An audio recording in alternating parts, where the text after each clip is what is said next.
just see what kind of things we've got living in the bottom.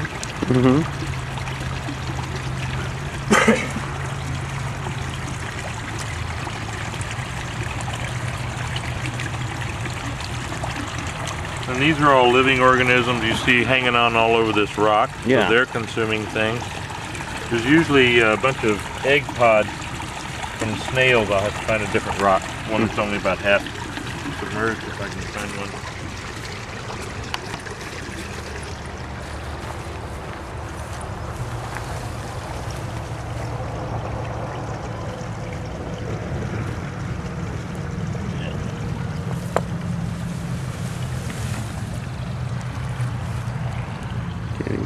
Yeah, those are all nematodes.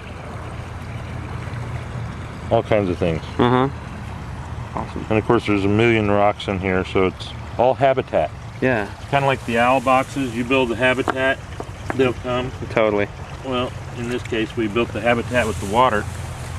And just about everything comes, from the little bitty bugs to the birds, the hawks that eat those birds. Big food chain.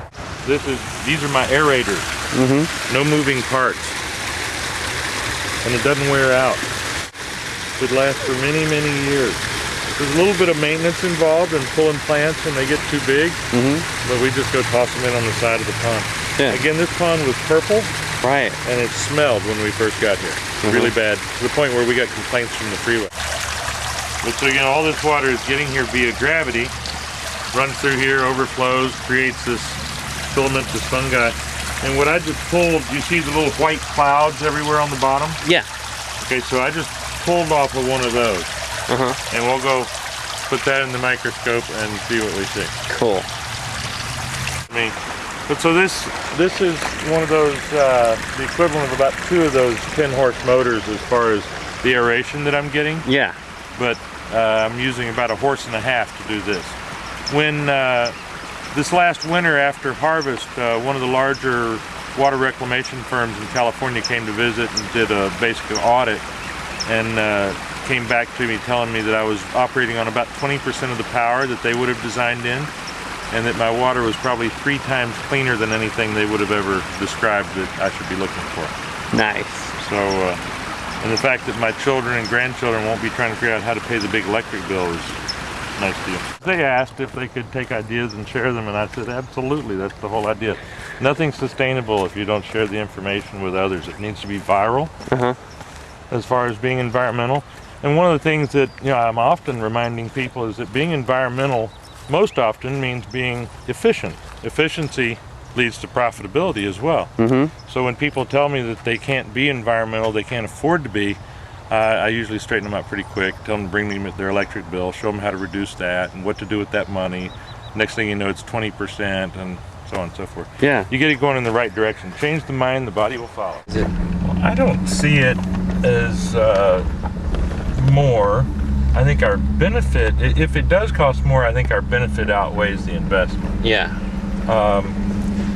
You know, people ask, do I think all biodynamic wines are going to be better than all conventional wines? And my answer to that would be is that all biodynamic, all truly biodynamic vineyards are getting a lot more personal attention. Now you tell me if that doesn't usually lead to quality. Let's see what we find on the bottom.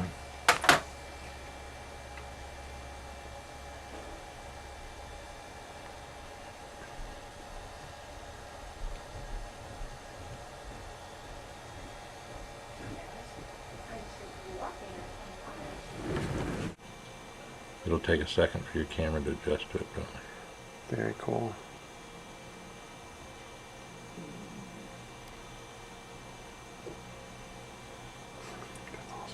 Millions of tiny single-celled organisms. And this is just from me putting my video camera up against the... Yeah.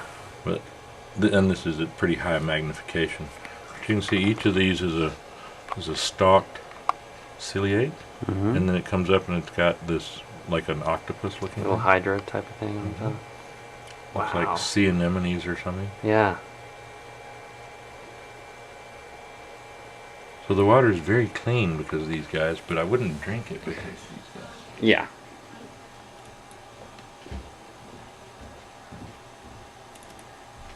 And this is down from the bottom, like what you saw a moment ago. Or you've got these guys coming and going, the little clam looking guys. Yeah, those are awesome. And all these guys are in there cleaning that water 24/7. Fascinating.